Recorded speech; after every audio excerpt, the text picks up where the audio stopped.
Hey everyone, this is Cam with Rinse Detailing and I'm joined by Brandon. This video is going to be a more extensive interview style video of me just walking through my first 3 months of running Rinse Detailing. 3 months ago, I had 0 clients, I had 0 revenue, there's nothing coming in. And by month 2, we did a little over $7,000 in revenue, including tips. And then we're on pace to do a little bit more than that for this month here. So that being said, I think anyone can get into detailing, whether it is mobile detailing or getting into paint correction. I think everyone can get into it. The barriers of entry are pretty low. And so if you have a really good work ethic and drive, and if you really want to make this your full-time job, I think you can absolutely do it if you're willing to put in the work. So this video is going to be more of a encompassing video of, where things were at for me when I started 3 months ago compared to where they are now. And so Brandon is here. He's going to do a little bit of an interview style, questionnaire with me, just so this flows a little bit better. So thank you guys for watching. And if you have any questions throughout this video, leave them in the comments or send me a message on Instagram. It'll be in the description box below. So I have all my photos, or not all, but I have a decent amount of photos here from the last 3 months, and we're gonna kind of use that as as prompts for questions. So Brandon, yeah, kick it away with the first one. Yeah. So I know you and I have discussed the whole starting a detailing company thing a lot, and what are some reasons why you chose detailing over anything else? I know we were talking about a few things. I think I'll cover a few of those things just real quick. Detailing is a pretty high profit margin business. You can start it out of nothing. You just really need a car. You can start it with almost nothing, with just very few supplies. Sure, you're not going to do fantastic detail the first couple times, but you can start it with just very little equipment. And I mean, I really wanted to cover those things, so I'll let you take it away with the rest. But yeah. Yeah, I mean, that's well said. I think, detailing is one of those things where at first it seems like it's really simple. Everyone thinks of detailing as vacuuming out a car, wiping down the windows, you're done. It's a lot more extensive than that. However, when you start out, you don't want to just, and most people can't, including me, you can't just dump thousands and thousands of dollars into equipment, especially if you don't know if this is something you want to do right away. So when I started here, I had a house vacuum, this puppy right here. I had just window cleaner, some quick detailer that you could probably get at any AutoZone store, or Walmart or something like that. And that's kind of how I started. And so at first, like Brandon said, I mean, my first details weren't very extensive and thorough. I spent a lot of time on it, but it just wasn't as good as they are today. And a couple other things, you mentioned barriers of entry being pretty low. It's a double-edged sword because number one, anyone can get in pretty easily, but people end up leaving pretty easily too. And so you have a lot of competition at the beginning, and after that first kind of initial hump, a lot of people kind of leave. But then the few that stay usually can stick around for a little bit longer. Yeah. Yeah, if you could just go through some of the photos from your first detail, kind of explain what you did on your first detail versus what you do now. I just want you to kind of emphasize with how little you can start with, because I think you've already mentioned that the equipment that you did start with was almost nothing, but that's really important that you can start with such a little investment. Yeah, and so you can start with very, very little. Like I said, I had that vacuum here. One of the first tools that I did have that was really important, I think, was the Bissell Little Green Pro Heat tool. A lot of people know this. It's a very budget but efficient extractor, and so it's a great great tool in the toolbox for a lot of detailers getting started because it's about $200 or maybe even less, 150. So I had that. This photo is really cool too because when I started, I didn't have much. So all this that you see right here was kind of like my first big inventory that I had. I would say starting wise, little steamer, shop vac, the extractor, and then a basic array of products. I would say that's a really, really good starting point. And I can make a separate video on that as well. But that was probably like the first set of tools that got me into my first probably 10 details. Yeah. So what did you do for like the first 10? Like what, I guess like what's different from your first 10 versus now? Like not super in depth, but like high level, what would you say has like changed the most? Yeah. The first 10. So I was gonna say like the first one to now, but yeah, let's just say the first 10. Yeah, so I think as you're growing a detailing company, there's going to be two categories of knowledge and skill that are going to increase that you're going to want to improve as you move through your details. The first category is going to be the quality of your tools and like the tools you do have, and the second category is going to be like your knowledge of actually detailing a car. So starting with your knowledge, when you first start detailing a car, it's easy to just jump into it and you're like, all right, I'm going to do the seats, and then I'm going to do like the floor, and then I'm going to go to the trunk, and then I'm going to do the door jambs, and then the center console, and then the rear part of the center console. And it's super easy to get almost disoriented when you're doing that because you just have like, there's so many little pieces in a car, and if you miss one of them or do something and then you get it dirty again and have to rework it, you end up just missing things that are little details. And you can do a job really well, but if some little thing in a car that someone looks at all the time is missed, they're going to think the whole job's poor. So improving my knowledge on how to efficiently clean a car was big, and then consistently improving the tools I had was extremely important as well. I think that answered your question. Yeah. Could you like maybe go through a few examples of like from like your first detail to like the fifth detail? Yeah. Just going over like how you were acquiring new tools almost every time, because because we talked almost every time you did a detail. Yeah. But basically, Cam would buy something new almost every time he would detail because it would improve the efficiency of his work.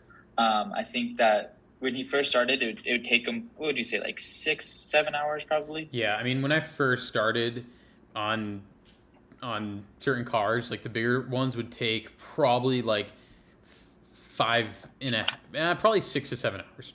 And then, oh yeah, sorry. Well, the quality just wouldn't be there either compared to now. Yeah. I would say you're doing it in maybe not quite half the time, but the quality is much better too. Yeah, and so it's like you've cut time and you've improved quality. Yeah. So and that's such a big thing too with detailing is,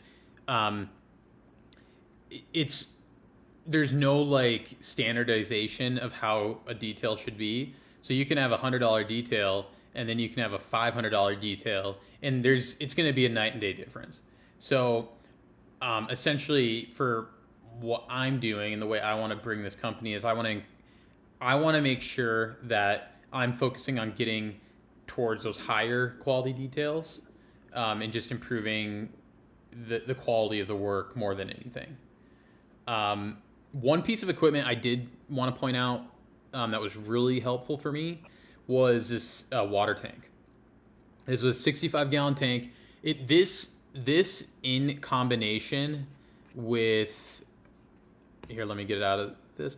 This in combination with this tool right here, this portable pressure washer by Sunjo, was a game changer because it allowed me to bring around water and bring around a pressure washer that was electric and silent and ran on batteries. And it is one of the best tools I think you can buy to get started. And how much were those? The water tank was pretty pricey. I think you can find something around it for 300 to 400.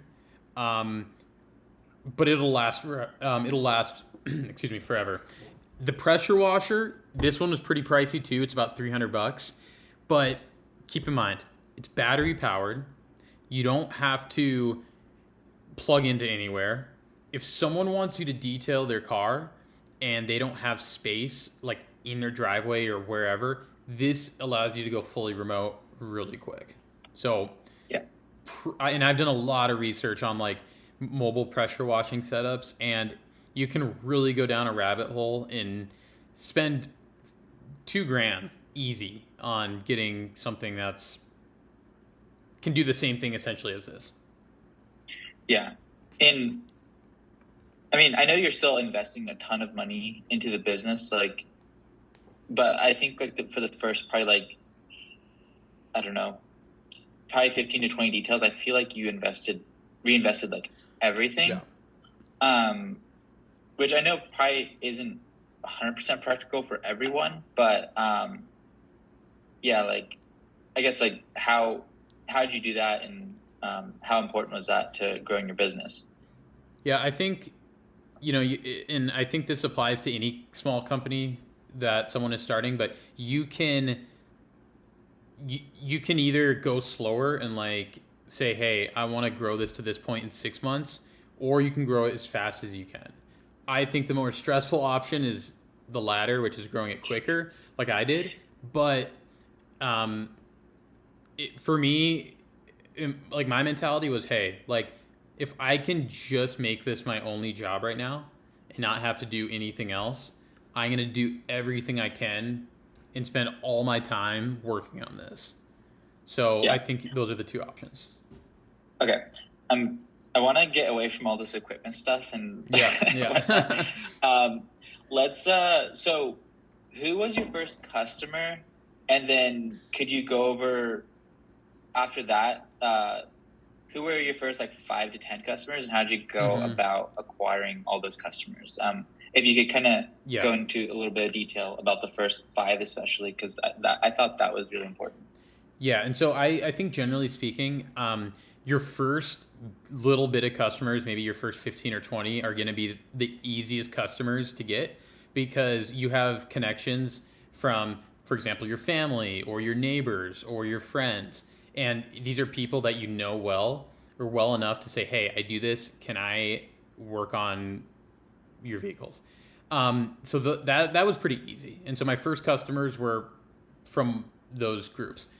Um, the After that, I would say like from 15 to 100 customers, that's going to be most difficult because you have to then rely on general marketing and sales tactics to get customers in. So, um, good marketing, good sales, like outreach, um, Google ads, Instagram ads, stuff like that. And so, I think when you start out, that should be something you really are emphasizing is how not how you're going to detail cars, but how are you going to get clients.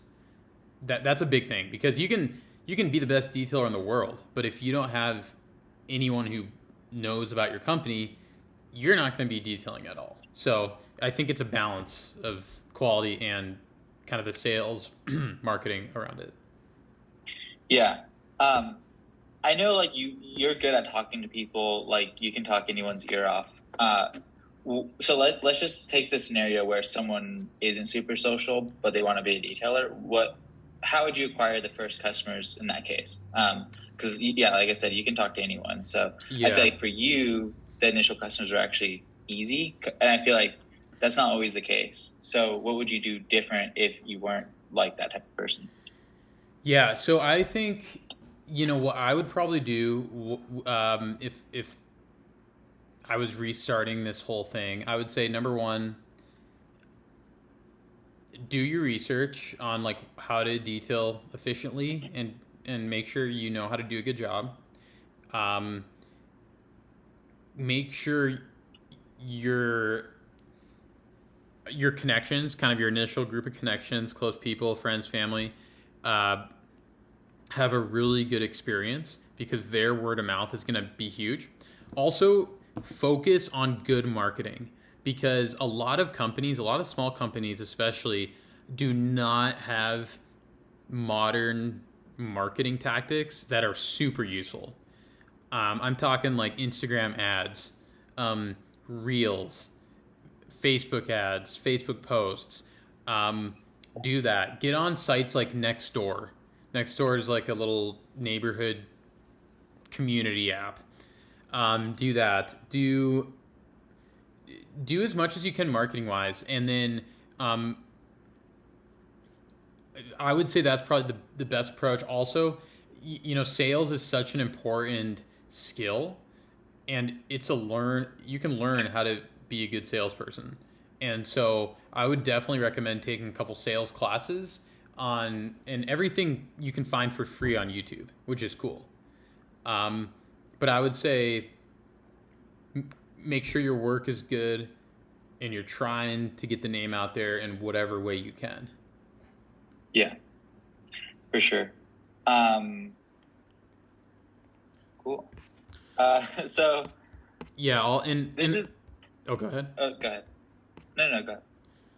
Yeah, and so I'm in this photo kind of area right here. I mean, this is still very, very, very early on.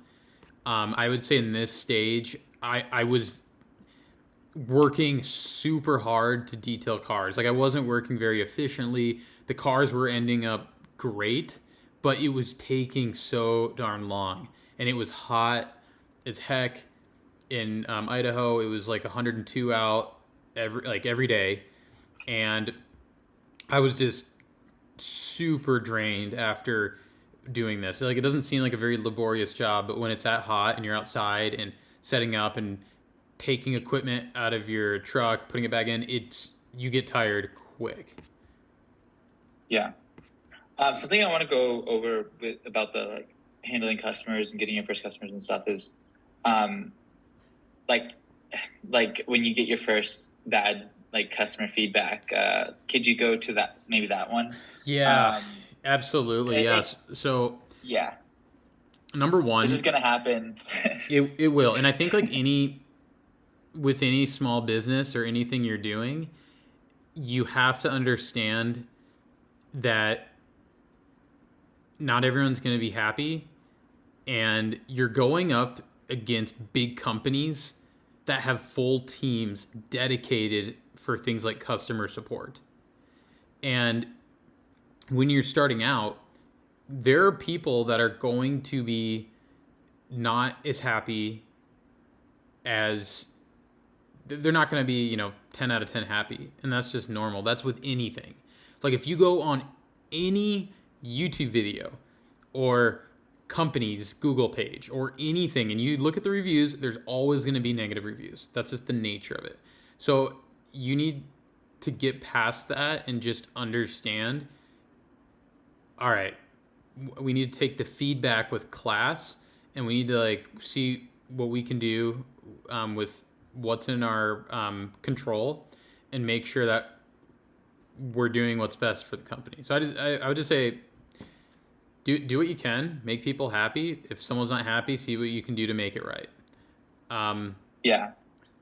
And then also one other quick thing is making sure that this process is seamless is really important. So I would say have a good booking system, have a good website, make it easy for people, and get them to enjoy the experience as much as possible. Yeah, I agree.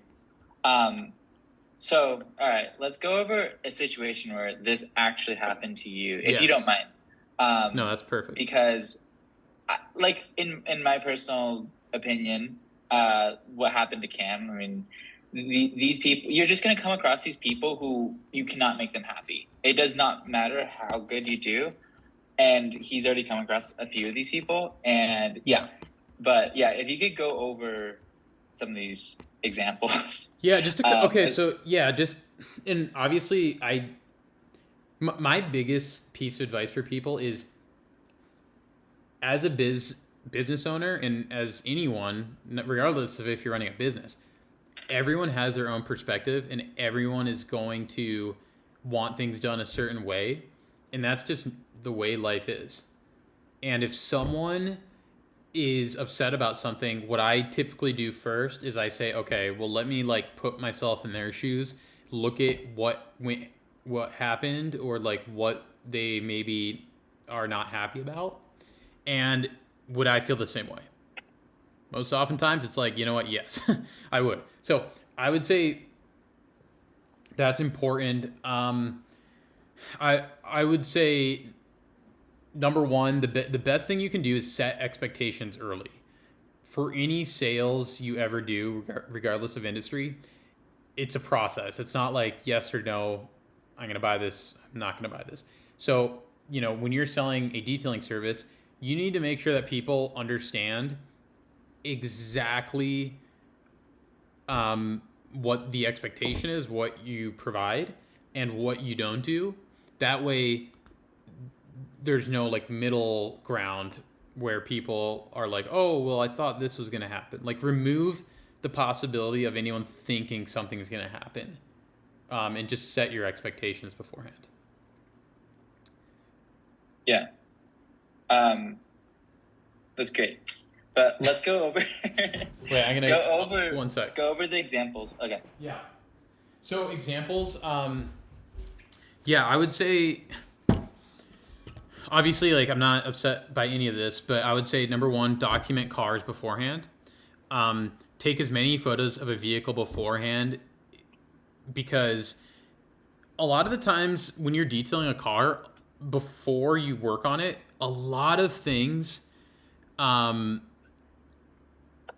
might be covered up by like dirt or whatnot. And so I've had certain instances where like things, like a customer was like, oh, like there's a little bit of damage on this panel here or this. And, the car, for example, had upwards, let's just say about 100,000 miles. And like when you detail a car, you notice things that you wouldn't notice before. And so my recommendation is, number one, take extensive photos and videos beforehand. And number two, just be careful. I'm very, very careful. Like, I have been around cars a lot. I understand how delicate certain pieces of cars are. And so I have like a rule, like no hard items should be allowed while you're detailing a car. I'm talking about like metal watches that could scratch things. Don't wear like belt buckles. Like if you're leaning up against something, that could be bad. So I would say use common sense and take a lot of documentation. I had another instance where right when I started, I worked on a car and I returned it, and it was actually for a dealership, and the dealership was not completely happy with the work. Yes. Can you go to the pictures? Absolutely. Yeah. I feel like having the pictures just will help a lot. Because like I feel like you did a good job on this vehicle, especially for like. It was So it was a. This was like kind of for my early details, like easily my top or in my first 5, and I reached out to this dealership, and they had an old, or not old, but like a high mileage truck over 120,000 miles, and they were like, "Yeah, show us what you got, like detail it. We'll pay you $100." And I thought I did a good job, and I brought it to them, and they were not happy. And they said, "What is this? Like, what are you doing?" And I was like, "I don't know, detailing my car." And so that's when I realized, I was like, wow, like there's so much variation in the end product that like my goal with Rinse is like just spend longer on it, do what you can, make it good, make it as nice as you can make it, and just take out the removal for the potential of someone not liking it, I guess. Yeah, I remember that day that you called me about this. It was hilarious. Yeah, I was like, I was shocked. Yeah. Yeah, he's like, like, did I do a bad job on this? Like, he's like, I don't feel like I. He's like, I feel like I did a pretty good job, but they're just not happy. I was just like, dude, you can't please everyone. 100%. Can you? You showed me yesterday. It was like a old Mercedes junkyard that you like detailed. Yes. I think that Yeah. was also one of your like. If you could just go over that story real quick, because I think this is important for like your early like customer acquisitions and like Yeah. how you're doing that. If you could just go to those pictures and kind of explain how you contacted them, just the whole process, and just like any details about the actual job would be cool. Totally. Yeah. So, like I said, I was at a point when I was like, I want to do this full time. Like, I don't want to have two jobs at the same time and do this on the side, which there's nothing wrong with that. But for me, I like to be completely involved with something, right? So my goal was to get this ramped up as quickly as possible, get clients, and just hit the ground running. So after I exhausted the first initial clients, the first like close circle I had, I was like, all right, well, the table's open. Like I have an open month with nothing on it. Like how am I gonna reach out to people? So what's actually nuts is I was even like, I need to hit this goal revenue wise to just see if I can do it. Like I need to hit like $1,000 minimum. And so I was like, you know what? I'm gonna buy this grill and clean it with my detailing stuff and flip it. So that's how like motivated I was to hit the revenue that I did. So I started getting really creative with like reaching out to people who might need a detail. And sorry, I'm going back and forth on these photos, but I'm trying to find this one. I went on Craigslist and uh, I was like looking through the car section and I found this Mercedes that was just looked really, really dirty on the Craigslist ad. Like there were like, this was my photo, but on the Craigslist ad, there were stains and all like it just looked dirty and there was maybe 250,000 miles on it. So I called the number and I'm like, hey, can I detail this car for like maybe $100 or $150? They're like, sounds good. Let's do tomorrow. And so I'm like, sweet, let's go. So I put it in on a map and it was 50 minutes and gas is $5 a gallon. And I'm hauling this and I'm driving the SUV. I drive 50 minutes there and it's in a salvage yard. And I'm just like, all right, here we go. And so it was just good practice. Like it wasn't about making $150 for like 7 hours of work. It was about practicing on a car that was so dirty and getting the practice of what I needed to do. So yeah, end result was good. I mean, it didn't look amazing. That wasn't the end. Actually, yeah, I mean, it didn't look terrible, but like it looked pretty good. Yeah, no, I definitely thought it looked good, and I just thought it was a funny story, the whole like outreach thing, and then like you getting the details like at this junkyard, and It was the yeah, it was junkyard like went back like a whole mile. it was a straight up like salvage yard. There was like probably 3 acres of land behind this area of just cars. Like it was, you could go and pick parts off of cars. That's what it was. Yeah. So I know that was fun. Yeah, that was. I remember that one. I know that was wild. What else? I want to kind of go forward a little bit. Maybe towards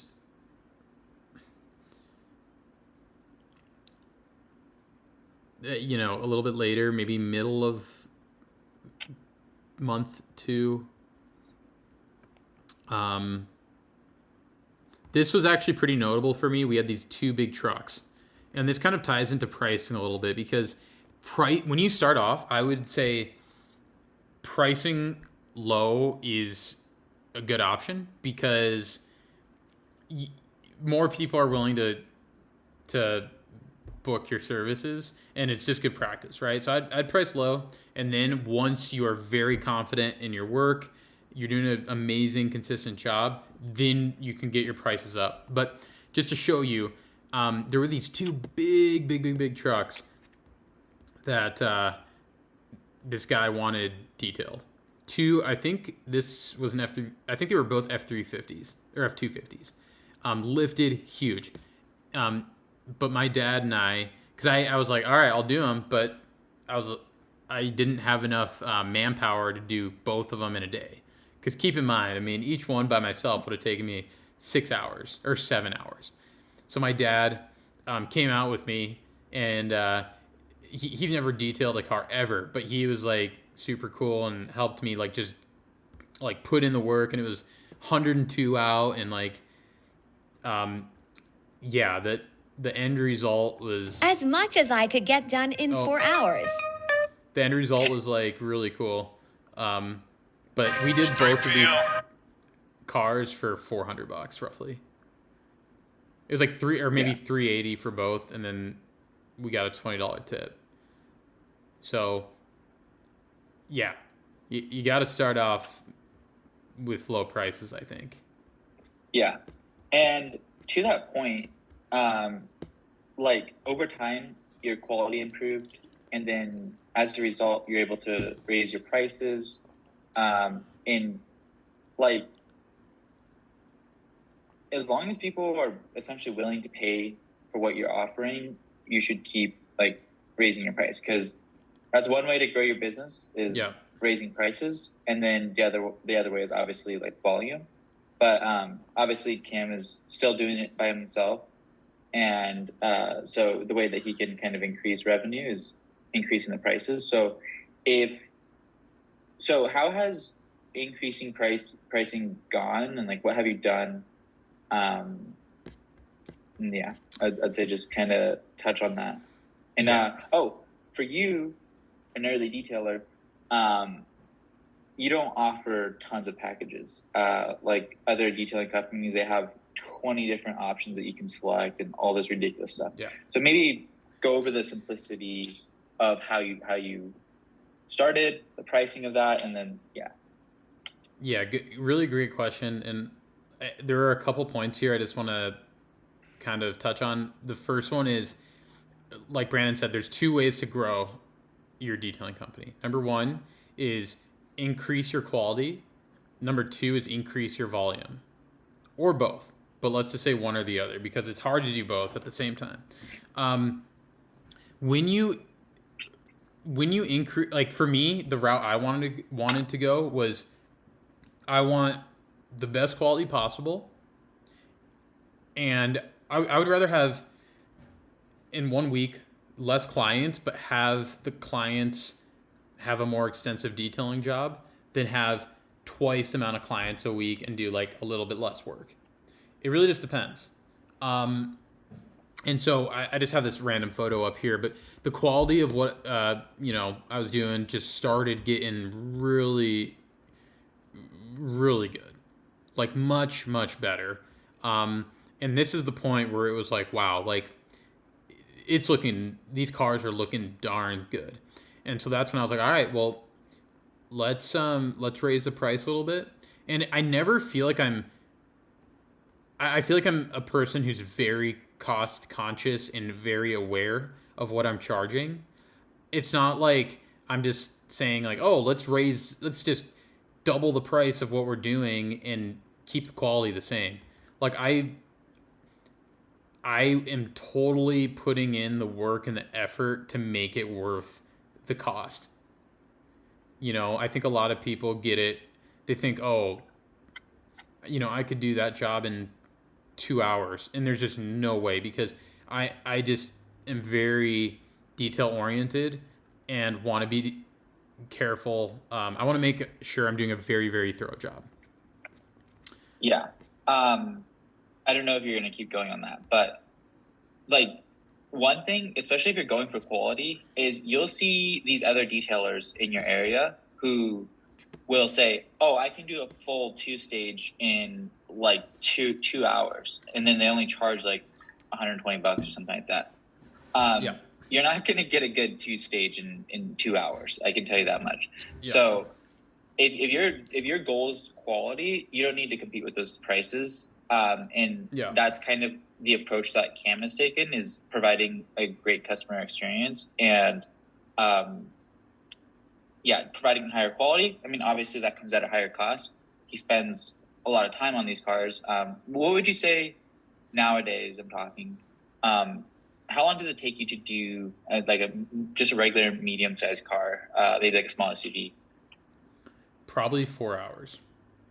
Yeah, that's a decent amount of time. And that's inside and outside. Maybe, it really just depends. Like if it's fully mobile, maybe 4.5. But it also depends. Like if there's anything out of the ordinary, it might take a little bit longer. But I would say it's never less than 4.5 hours. 4 hours, 4.5 hours. Yeah.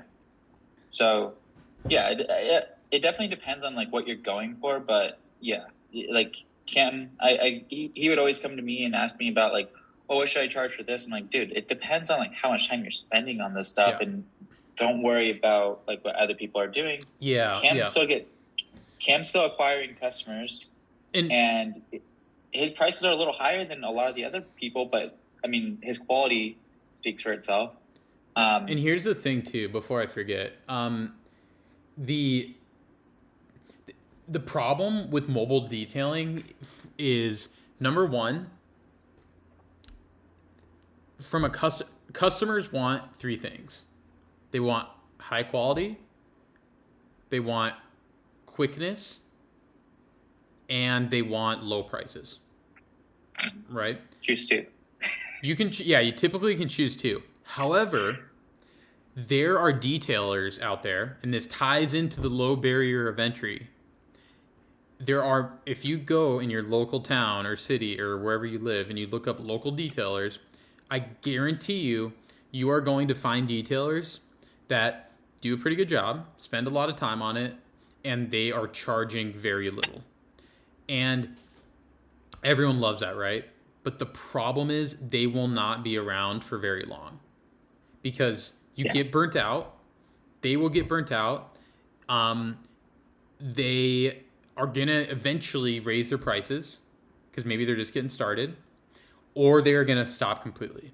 And Brandon and I have seen it happen with our own experiences. Brandon, his detailer actually did this, like just closed up shop and left. And that's why it's like, you should never compete on cost, because you will never, it's a losing battle, because there's going to be new companies coming in every single week.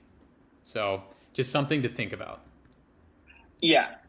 Exactly, to that point, because you were talking about the detailer I had. He ended up leaving detailing, and he wasn't really growing his business that fast. He was charging like these really cheap prices, which was great for me, but I mean, I would end up tipping him out pretty well. But like with the quality that he had, I knew he could have been charging more, but instead he just ended up choosing to get out of detailing instead of growing his business. And I mean, I don't really know like exactly what he's doing, but I feel like if he would have stuck with the detailing, he could have grown it. And I mean, there's like, Kim and I were watching this video today of a detailing company that's making like $75K a month. So I mean, the cool thing about detailing is like low barrier to entry, and then like the sky is kind of the limit. You could grow it however you want. You could keep increasing the quality, increasing volume. But anyways, so let's move on to the next thing. Yeah, and I know that I don't want this video to be too long, but one of the big kind of monumental things that I purchased was this trailer. I think if you're going to be doing mobile detailing and really investing in mobile, I would say number one, either get a trailer or get a truck or like a van type thing, because it's just so, not having to set up and like play Tetris and take your stuff out and put it back in is going to be amazing once you get to that point. So I would say this is a great thing to do. These trailers are pretty cheap they're pretty cheap for the value they provide, and they can be financed most of the time, so you don't have to put a ton of money down. So this for me was huge, and it allowed me to just work more efficiently. I also got this sign right here. All right, so the recording got cut, so we took a little intermission, but I forget what we were talking about. But anyways, you had some questions. Yeah, so we have a few more, but I actually wrote these ones down now. I was just kind of going off the books. What resources did you use, and what resources are you currently using to not only find products maybe, but to get better at detailing? Like what are you doing to always improve your quality? Because I know you don't like to just sit there, and you're always improving with each detail. Yeah, so I would say a couple things is don't get hung up over choosing the right products right away. I would say the equipment and tools are more important. So when you start, figure out what tools and equipment you need to be as efficient as possible, and then just get whatever products do the job. And the best way to figure out what's great and what's not is just by trial and error. Because I mentioned this earlier, the detailing industry is kind of like buying a mattress, where everything online product wise is 5 stars. Like every mattress has an amazing 5-star review, but when you buy it, then you realize, oh, maybe this wasn't as good as it seemed. So I think trial and error is going to be the best for getting the right products, and you'll figure out what works best. I would say just make sure you have the basics, and then you can start piecing together other things that are great. I would say my favorite companies are going to be P&S. I think, well, actually, you know what? I'm not going to say any companies right now, because I think that's going to be for a different video. And there's so many little things I use from different companies, so I think I don't want to include that. But trial and error, because what you'll realize is, like, when you are working on your like 25th car, is, wait, this area, the shift knob or whatever on the console is always dirty. Like, I need something better to clean that. Maybe what I have isn't working, or maybe when I'm shampooing the carpets, they don't smell as good as I'd like, or maybe when I'm cleaning my wheels, right? My wheels are getting clean, but my tires aren't getting as clean as they could be. That's when you can start specializing and saying, like, I'm going to tweak this product. I'm going to tweak this. Because if you start trying to specialize with 30 different products, you are going to lose your mind. And I probably in my arsenal have 40 different products, which, I mean, it just, they add up. So that would be my recommendation. Yeah, kind of start with like a more generalized products, and then specialize from there. So, okay, but more specifically, like, what resources, like YouTubers, did you use? Any websites? Just real quick, like what did you use the most? Yeah, I think, there are tons of videos out on YouTube of people detailing cars. My best recommendation would be start off by watching some big YouTubers who are giving YouTube advice on how to detail a car, and then watch small YouTubers giving advice and showing what they do when they're detailing a car. Because keep in mind, like, bigger detailing companies have different equipment than smaller detailing companies, and so you can watch every video of how to detail a car from a bigger YouTuber or a big company, but if you don't have that equipment or the same products, it's like, what good is it? So I would say just watch as many videos as you can. What's also really helpful too is jump on Instagram Reels or TikTok search up some detailing things and just go down a rabbit hole of watching content on TikTok or Instagram, because it's like you don't have to watch a 15-minute video on how to do some of this stuff. Just pull up a TikTok, watch 30 seconds, and you might learn a technique that you've never seen before. That's such a good way to get some quick techniques, I guess. Yeah. I'm more of an amateur detailer. I don't do this professionally, but one of the sites that I use frequently is the auto detailing subreddit. Specifically more so if you're looking for like products, and I mean, like, let's say you're looking for a ceramic, they usually have some pretty good recommendations, especially if you're looking for a specific price range or whatever like that, or things like that.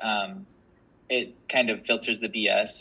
You're not getting the company marketing and all that, because that can kind of muddy the waters. So the auto detailing subreddit's really good for finding products. It's also, but so I just wanted to throw that out there.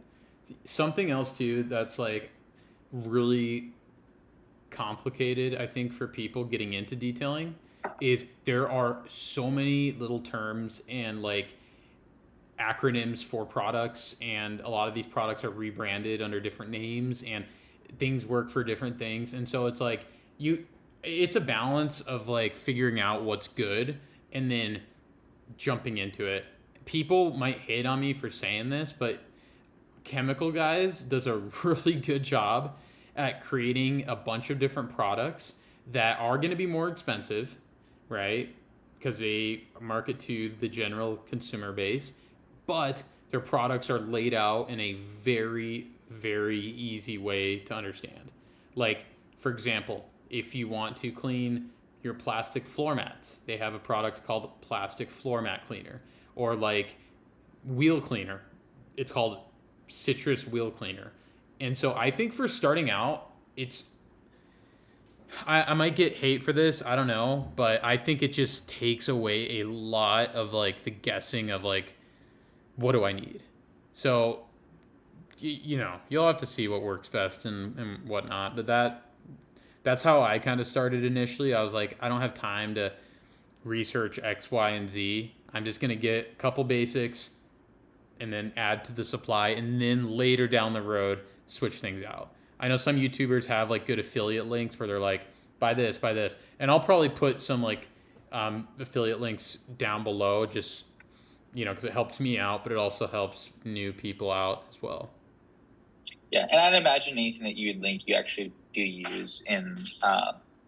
Absolutely. You're not just trying to make money on it, but yeah, I mean, as far as the Chemical Guys thing, obviously their products aren't the best at anything, I would say, but to Cam's point, they do market well, and they are known to be much more of a marketing company. And yeah, I could see how that, like, some of their stuff, you're starting out. Yeah, some of their stuff works really well, though. It's just a lot more expensive than, for example, it's like a little whatever, are they like 12-ounce standard squirt bottle might be like 30 to 40% more than something else. So, like I said, I mean, some of their stuff's awesome, but a little bit more pricey. Yeah, you're just kind of not really getting what you're paying for, but when you do buy like a product for a specific purpose, it's there, and like how to find it through them. It just all depends on like kind of what you're looking for. But anyways, enough with that. Yeah. All right, get ready to pull up some pictures. What was the grossest jobs that you've done? Pull up the pictures first, and then I already have the one in mind that you're probably going to pull up, but okay, go ahead and let's go through it. So okay, go ahead. Start from like when they called you, like, because no one really wants to do cars this dirty, but like, how did they explain all this? And then when you got there, what was your thoughts? And then I think you ended up saying that you had to charge more. Yes. And so kind of just run through all that, because I think it's a pretty good story. Yeah. So, and like, this isn't me or us. I just want to say this. This isn't critiquing anyone or saying this was a bad client or anything like that, because I don't, if anyone ends up seeing this and they think I'm like doing this or this, I don't want that to be the case. I think this is this was actually a great car to work on because the transformation was insane. And I actually, even though it was a lot of work, I really enjoyed this because it made for excellent transformation photos. And it's like, it was fun. So, Yeah, sorry if I use worst car in a negative way. I just meant like, yeah, like when you think of a bad, when someone says in the detailing world this car's bad, I look at it like, oh, this is cool because we're gonna get some crazy results and some crazy reactions. So I just want to like emphasize that. But number one, I rolled up on this job. The car was new. This is a 2019 Chevy SUV, and it looked, we were just doing interior. It looked a little dirty. Anyways, I get the keys, and I was charging $200 for interior because this is a big vehicle. Anyways, open it up, and it is very full of like dirt and food, and it is super dirty. And I'll go through some of the photos here.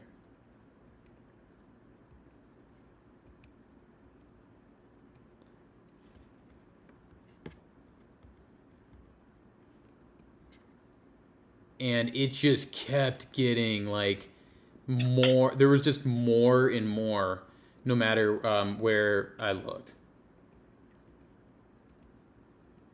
And it was just, I had never seen anything like it, to be honest.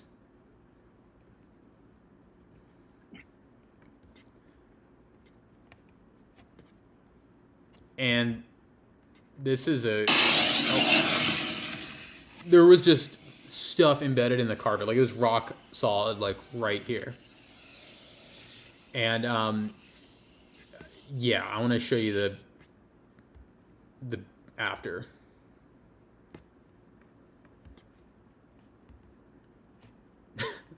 Like that is crazy. That is such a crazy difference. So, it kind of, that was that area that was like just encrusted with stuff. That was the end result. And so I think, the biggest thing here was, I was under the assumption the car was not this dirty when we arrived. We started working on it, and 10 minutes in, I just went up to the customer. I was like, "Hey, like, we're gonna have to increase the price just because we're gonna take longer than what we initially thought." And then after that, we opened up a couple more things, found even more stuff, and I had to go up to the customer again and say, "Hey, I don't like doing a job that isn't all the way complete. And for us to do that, we're going to have to stay another probably 2 hours. So we're going to have to increase the price again." And this goes back to where it's like, you need to set the expectation up in advance, because if I wouldn't have said anything, and in my mind, I'm like, you know what, we'll just cut it short. We'll do as much as we can for this. You're going to return the vehicle, and the client's going to be like, what the heck? This isn't what I thought we were getting. So I always encourage folks to over communicate rather than under communicate, because nothing bad can happen from over communication. It's better to annoy someone with too many words than to annoy someone by not setting up the expectation. Yeah. And that was the most important thing that I wanted to get out of this, was that you ended up having to charge the customer a little more in order to do the job that you at a quality that you wanted to do. Yeah. Versus just, cutting it short, leaving maybe some like crumbs and stuff in the seeds and stuff like that. So it's a tall task to do that. And, customers aren't always going to be exactly happy, but, again, kind of to his point, he didn't really have all the information going into the job, but as soon as he had that additional information that the car was a little more dirty than he had anticipated, then he went and let the customer know. And don't be afraid of communicating. That's a big thing. Like, a lot of people with any industry, they get nervous about the confrontation And it's not a confrontation, but just it might feel like a confrontation, but don't get nervous about it because it's like if you do what I said before and you put yourself in someone's shoes and think of if this was your car, what would you want? Yeah. Yeah. So, and the way that I kind of think about things is like, I know like in business, you do want recurring customers, but at the end of the day, with something like detailing, you're not always going to have recurring customers. You might not ever see the person again. So just do the best that you can in communicating. And, yeah, like there's no harm in doing that. And, yeah, it's just once the job's over, you might not see them again. So just do what you can. Give it your all. Absolutely. Cool. So thanks for pulling that up. Did you want to go over any other like dirty cars that you found, or? I mean, I know you've had a couple, but that one was kind of the most like interesting, I guess. Yeah, so, that was a pretty intense one. I would say one of the things I just want to point out, and something I hear all the time, is it's not that bad. One thing I've learned is everyone always thinks their car is in better condition than it is. If someone, and you know, for a car to start to smell or look dirty, it's already too late. Like in terms of detailing, because everyone thinks, including me. I mean, it's like, hey, my car's not that terrible, and then as soon as you start working on it, you're like, okay, it's actually pretty dirty. So some of the hardest jobs are actually the jobs that should seem the easiest. Like if I get a car that's like pretty new and pretty clean, I end up having a harder time with that job because you don't have the same visual gauge as you would a car that's super, super dirty. So it's almost like harder mentally to do because it seems like it's gonna be easy, but you're like, or like how deep can I go?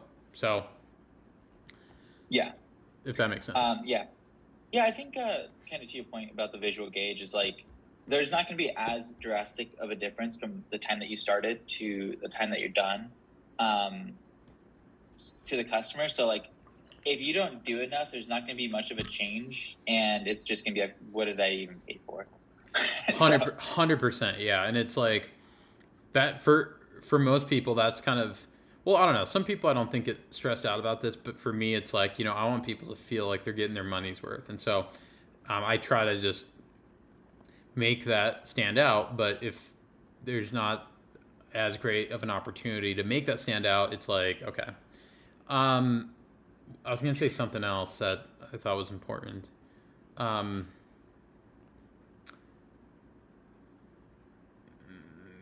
forget. Okay, yeah, just bring it up if you remember it. Cool. Let's move on to the next question. What do you think you've done recently or not? What do you think? What have you done recently to grow your business and like we'll go into like future term like plans, but like specifically like in the last month, because I know you've been doing this for 3 months. What have you accomplished in the last month, and like how's that going to help you grow?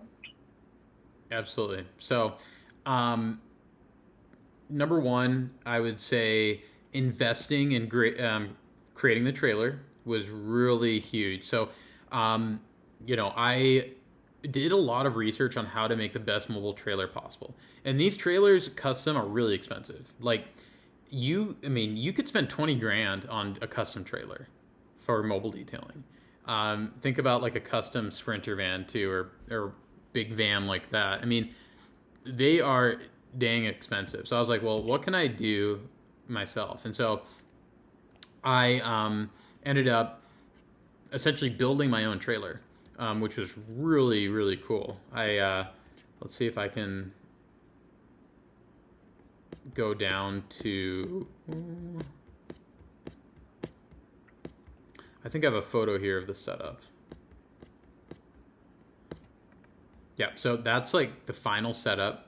I spent a lot of time working on this, and I'm a pretty crafty person. I think I'm not by any means a professional, but I do like working on stuff like this.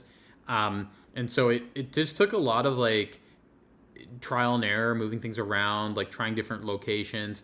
And right now, this is probably 70 to 80% done. Um, this has been huge for me to cut down on time, improve efficiency, and just, it helps me work better. So I would say this has been huge. Also, I have worked really hard on my website. So emphasizing my portfolio. Let's see. Well, actually, I'll put Do you want to stuff talk up. about? Do you want? Just cut it out if you don't want to talk about this. Do you want to talk about your shop, perhaps? And, Yeah. So okay. Actually, I don't want to talk about that yet. So I would say Okay. All right. one of the things that is really important is, yeah, emphasizing marketing, getting good at that, having good marketing. Like, think about all the work you're doing, and if you document it correctly, that's all great content that's going to help put your name out there for what you can do. So I've really focused a lot on that. Um, I've focused a lot on cool, like, marketing ideas, um, improving efficiency, improving quality, the trailer, um, and one of something I've thought about a lot recently is like where I want the company to move forward. And so I guess let's segue into like where I see the company going forward. Um, Number one, I really enjoy paint correction. That's something that I like more than anything that I've done in the last couple months is paint correction. Um, and it's an art, I think, and it's not. I don't view paint correction as a job. I view it as like an art. Not everyone has the patience for it. Not everyone is going to do it, and so I think that's going to be more of my niche going forward is that paint correction. With that, I do have plans for where I want to perform that work, and so I am looking at getting a space that's more dedicated for that, and that kind of leads me to the fact where, or not to the fact that leads me to the point of I'm not sure how things are going to be run going forward regarding mobile or not. So I don't want to get too into it with if I'm going to continue mobile or not, but we'll see. We'll see what happens. I think staying mobile versus not staying mobile really depends on your business, what your services are, where you are located, and what you want to do with the company. So it's such a case by case basis, and we'll see kind of what happens. To keep it vague. Yeah. One thing I just thought of that I just want to cover quick. Yeah.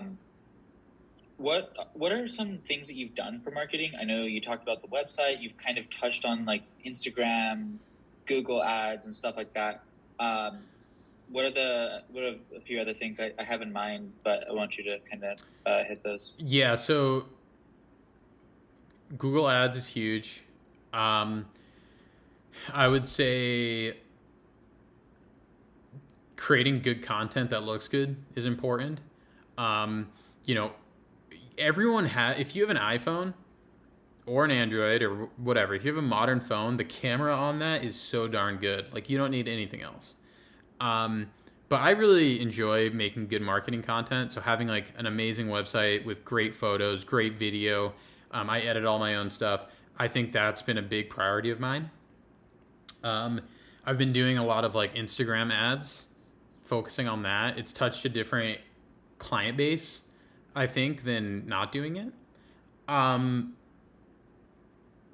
I've done some giveaways, which have been really popular, and giveaways are huge. Like if you can do a good giveaway, it's great. People love to be connected with their community more. So you could potentially partner or do like a soft partnership or whatever with a local company, which is huge. And I've done other things like signs on my cars, like a physical sign I set up outside, um, and so yeah, just little things like that individually they're not that big, but together they can really work together well. Yeah, cool. Thanks for covering that. Yeah. Okay. Yeah, what has been one of the most stressful parts of starting this business? Starting business is always stressful. There's just no way around it. Yeah. So, what would you say has been the most stressful? What are some things that you've maybe changed in your life to like accommodate this business? And I guess if anything that you would change, Yeah. or would have changed. Yeah, I think like the most stressful thing with this business, and specifically any business, is, well, actually not any business, but with detailing specifically, there's such a variation of the quality of work that a detailing business can do.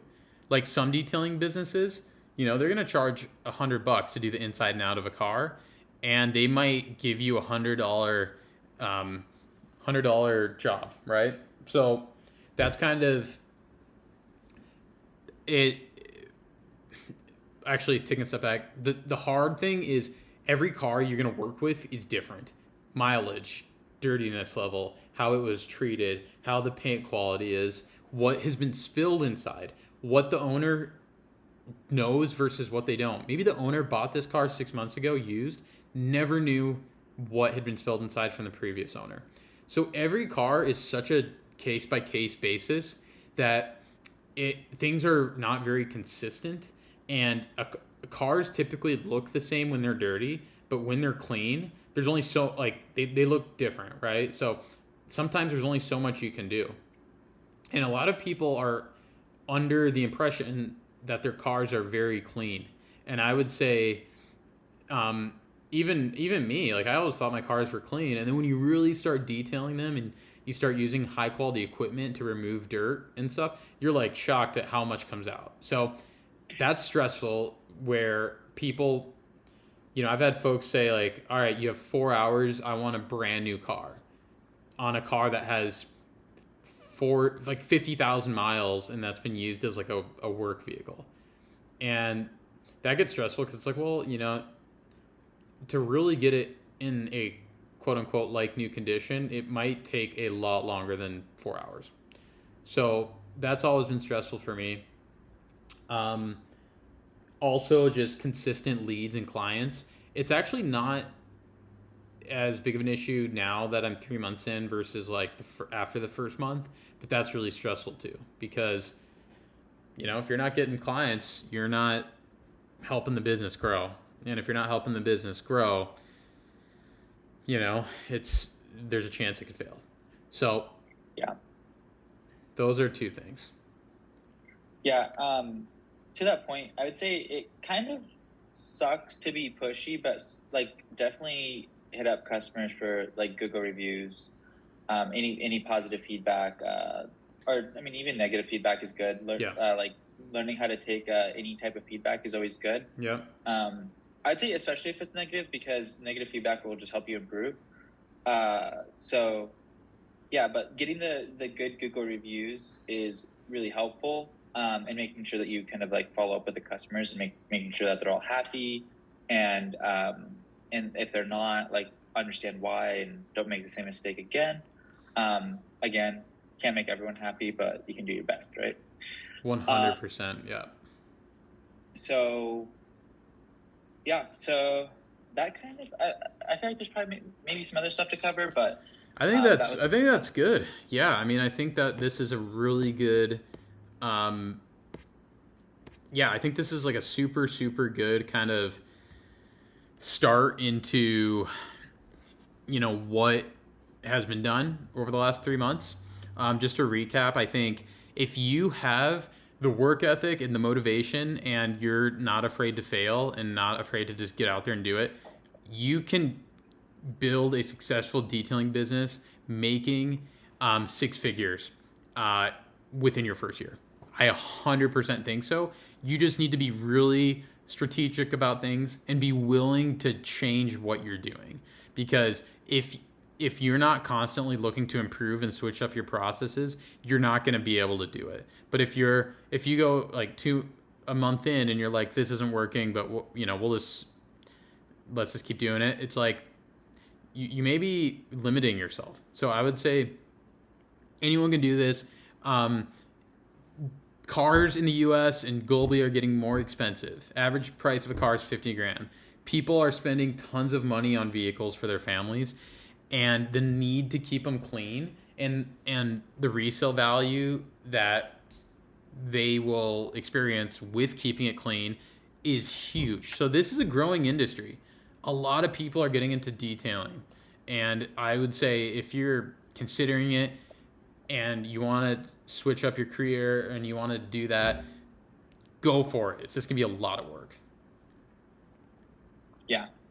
I want to close it out with where are you going in the future with this?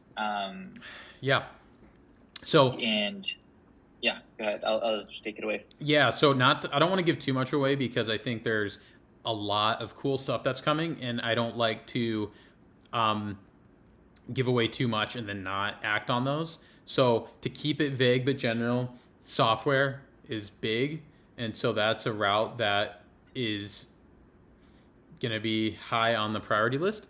And also more into high-end services like paint correction and ceramic coating and things like that. So yeah, that's a teaser of where we are headed. I'm a software engineer, so hint, hint. Oh my gosh. That's why you're on this call. Selling something, okay? Yeah. But I think that's it. But yeah, let me know if you have any questions about this. I know this is a ginormously large video, so I'll try to like maybe break parts of it up and whatnot. But thanks for watching kind of this first part of a series, I guess. And if you have any questions, just let me know on Instagram or give me a call from the website. So that's it. Thanks, everyone. Bye. Thanks, Brandon. And we'll see everyone later. Peace. Thanks, man.